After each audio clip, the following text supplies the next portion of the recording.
el show más completo. Esto es Directo con Deutenó, donde las entrevistas te sorprenden, el humor no falla y la cocina es puro sabor. Puro sabor. Desde el corazón de la televisión hispana, llega el único Alain Deutenó. Hola mi gente linda y bienvenidos a Directo con Deutenó. Hoy nos visita un invitado muy especial, un músico y compositor nacido en Sancti Spiritus, Cuba, que se convirtió en el precursor del famoso sonido de Miami. Su talento y carisma han dejado una huella imborrable en la historia musical de nuestra ciudad. Tanto así que en su honor, una calle en la frontera de Hialeah y Miami Lakes lleva su nombre. Tiene además su propia estrella en la icónica calle 8 de Miami y una vida llena de ritmo, anécdotas y pasión por la música. Con nosotros, el maestro Carlos Oliva. ¡Ay, qué bonito te quedó! Carlos, qué alegría tenerlo aquí en Directo con Un placer para mí. Me quedó bonito y en la primera vez ya lo tuve. En la primera vez, increíble. Increíble, muy bueno. Carlos, usted nació en la provincia de Las Villas, Cuba. ¿Cómo surge en aquel joven de Las Villas esa inclinación hacia la música? ¿Hubo alguna persona o experiencia que marcó su inspiración en esos primeros pasos? Bueno, yo siempre me gustaba mucho, yo escuchaba mucho el radio y mantenía contacto con todos los artistas que estaban cantando en la radio y todo eso. Entonces, tenía unos bongos y tocaba los bongos con el radio y me ponía a disfrutar de las canciones. Me sabía todos los arreglos de Benny Moré, de Rolando La Serie, de toda esa gente. Y así fue cuando yo me gustaba eso. Y en el colegio me llamaban mucho para las fiestas de fin de curso y esas cosas. Y estudié en La Salle, ahí, con los curas. Y cuando dejó Cuba y llegó a Miami, ¿cómo fue ese proceso de adaptación? Y sobre todo, ¿de qué manera dio su primer encuentro con Willy Chirino? Bueno, salí de Cuba, fui a Colombia, estuve 6 meses en Colombia, luego vine a Miami y estando aquí en Miami ya trabajé con la Operación Pedro Pan, con Monsignor Walsh, y más o menos en esa época fue que conocí a Willy. Willy estaba también en otro campamento. Yo era instructor en uno de los campamentos de Matecumbe, allá en South Miami. Después de eso, pues, Willy se metió en músico y yo empecé en la música también. Nos conocimos, estuvimos compartiendo juntos. Fuimos a Nueva York juntos con el maestro Julio Gutiérrez. Trabajamos juntos allá. Y de allí regresé a Miami y seguí con mi trío y mis cosas. Precisamente la semana pasada estuve hablando con el alcalde Tomás Regalado. Ajá. Y estuvimos hablando acerca de una anécdota que muchas personas talentosas llegaron con lo que es la operación de Peter Pan. Ahí salieron muchos músicos, muchos políticos y muchas personas que realmente han hecho un cambio enorme para la ciudad, nuestra ciudad de Miami, para el mundo completo. Ajá, seguro. Del campamento salieron muchos muchachos que en aquella época tenían 12, 13 años, ¿no? Algunos han sido políticos importantes, empresarios muy buenos. Y antes de formar a los Sobrinos del Juez, participó usted en varias agrupaciones aquí en los Estados Unidos. ¿Qué recuerda de esa etapa de su vida y de esos primeros escenarios y aprendizajes? ¡Wow! Me está llevando lejos para atrás. Unos añitos nada más. Bueno, antes de los Sobrinos del Juez, tuve un grupo en el Hotel Sands en Miami Beach, que ya no existe ese hotel. Allí formamos un cuarteto con Willy Chirino precisamente, Roberto Lozano, Héctor Fernández y yo. Hicimos un cuarteto vocal tipo Meme Solís, así una cosa así como Meme Solís. Y conocimos al maestro Julio Gutiérrez, que fue quien nos dijo, ¿ustedes quieren venir para Nueva York conmigo? Y nos fuimos para Nueva York con él. De allí fue que después me separé de Julio y formé Los Sobrinos del Juez. ¿Cómo nació el nombre Los Sobrinos del Juez? Bueno, Sammy Davis Jr. trabajaba en un programa de televisión que se llamaba Laugh In, y Sammy tenía un dicho que decía, "Here comes the judge, here comes the judge", y salía en la cámara así, y entonces le íbamos a poner al grupo Los Sobrinos, pero ¿los sobrinos de quién? No sabíamos de quién. Entonces, vamos a ponerle The Judge's Nephews. Al venir a Miami, era muy difícil para los cubanos decir Judge's Nephews. Entonces la gente empezaron a decirle Los Sobrinos y le empezaron a decirle el nombre en español. Y así surgió Los Sobrinos del Juez. Y así nació. Sí. Y hubo una época fascinante cuando interpretaba temas de Stevie Wonder y otros artistas internacionales a ritmo de son y guaracha.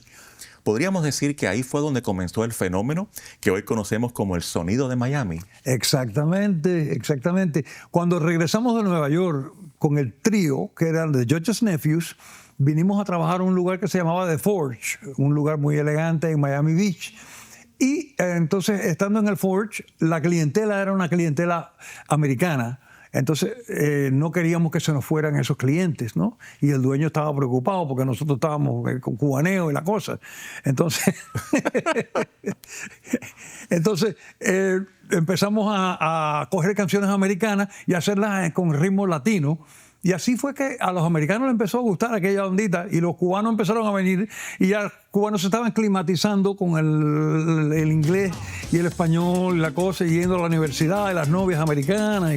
Entonces empezó a fusionarse esa cosa y así fue que comenzó el sonido de Miami. Luego Chirino se incorporó a eso, Frankie Marcos con el grupo Clouds, una serie de artistas que estaban aquí en Miami que ya llevaban raíces aquí y tenían su cultura cubana bien fuerte. Y así comenzó. Empezaron a producir cosas en ese estilo. Y luego vino una etapa brillante, temporadas en Las Vegas, presentaciones en grandes escenarios e incluso su participación en el Mike Douglas Show de la NBC. Wow, yeah. ¿Cómo surge después su relación con Emilio Estefan y qué nació en ese encuentro? Mira, cuando fuimos a Las Vegas, Connie Stevens, la actriz, venía a vernos al Forge, precisamente. Y a ella le gustaba mucho el grupo. Y entonces le dice a su director musical, le dijo, ¿qué tú crees si los incluimos a ellos en el show de nosotros, en Las Vegas? Y fuimos el primer grupo que fue a Las Vegas con Connie Stevens, trabajando con ella en el Hotel Sands. Entonces, de allí fuimos al Mike Douglas Show, ella la invitaron al Mike Douglas Show, nos llevó a nosotros. Éramos los clásicos, los cubanitos simpáticos que adornaban todas las características de los programas, ¿no? Y así fue que poco a poco fuimos metiéndonos en el mercado americano y mezclando la música americana con la música latina. Y así seguimos. Y así sigue. Y has recibido muchos reconocimientos, incluso un premio Emmy. ¿Cómo llegó ese honor a su vida? Háblenos un poquito más de cuando recibió y le dijeron, aquí está su Emmy. Bueno, el Emmy tuvo una época que estaba haciendo muchos comerciales de radio y televisión para productos de aquí, productos latinos, y para televisión, shows de televisión ocurrió así, una serie de shows que eran internacionales. Y ese premio Emmy fue para un programa que salió en Univisión con Don Francisco, precisamente, en aquella época. Y allí hicimos el tema musical del programa y un promo, y pegó, y gustó muchísimo, y nos ganamos el Emmy. Yo me sorprendí, me dijeron, oye, te ganaste un Emmy. Oh, me digas. Maestro, muy bien merecido. Gracias, muchas gracias. Y todas esas cosas van pasando poco a poco. Sí. Su carrera ha estado llena de fusiones y de influencias musicales. ¿Qué artista o género le han marcado más y cómo lo ha incorporado en su estilo? Yo he estado enfocado tanto en la música americana como en la música latina. Y entonces he seguido, por ejemplo, en aquella época que comenzamos con el sonido de Miami, habían muchos, Stevie Wonder fue uno de los artistas más importantes. Uno de los grandes. Fantástico. Aquella gente de Up and Away, The Fifth Dimension, grupos así que me gustaban por su calidad musical y porque hacían armonías y cosas, y me gustaba. Y en cuanto a la música latina, bueno, todas las orquestas de salsa y artistas como Roberto Carlos, gente muy buena. Y sabemos que está preparando un nuevo lanzamiento, un videoclip junto a la talentosa Lucy Grau. ¿De qué se trata este proyecto y cómo surgió la idea de trabajar juntos? Bueno, Lucy yo siempre he sido admirador de Lucy y he tenido la dicha de compartir con ella escenarios en diferentes oportunidades. Y esta vez Lucy quiso grabar este tema, Heaven Knows, y queríamos hacerlo a dúo, y ella me invitó a que lo hiciera con ella, hicimos el video, y el video ha gustado muchísimo y está fantástico. Me encanta trabajar con Lucy, muy simpática, tiene un talento y una fuerza increíble. ¿Hay algún lugar del mundo que le inspire especialmente un sitio que todavía no haya visitado y sueñe con conocer? Bueno, ¿tú sabes qué? Yo estuve en España una vez, fuimos a un show de televisión, volamos, me acuerdo que fui con Willy Chirino, volamos y al otro día nos fuimos. No nos quedamos, pero me hubiera gustado poder trabajar en España, viajar por España, conocer todas mis raíces, todas esas cosas. Pero nunca tuve la oportunidad de hacerlo y me encantaría hacerlo en algún momento. Y en ese show con Willy Chirino, ¿qué tal fue? ¿Cómo ha sido la acogida en otros países? ¿Te acuerdas de Gaby, Fofó y Miliki? Habían tres payasos sí. En La Habana. Uno de ellos, no me acuerdo cuál de ellos era, que tenía un show en Madrid y nos invitaron a ir a Willy. Hicimos la canción aquella de los diseñadores. Y gustó mucho y después al otro día nos fuimos. No estuvimos mucho tiempo ahí. Maestro, gracias de todo corazón por estar aquí en el día de hoy. Algo que le dije a Meme Solís hace unas semanas atrás que estuvo en el programa es que mi madre, que en paz descanse, que lo fue todo para mí, tenía dos artistas que ella siempre admiró, Meme Solís y usted.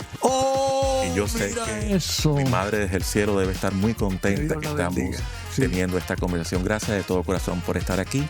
Le deseamos que continúen esos éxitos y aquí siempre va a tener un espacio especial. Gracias, muchísimas gracias. Gracias.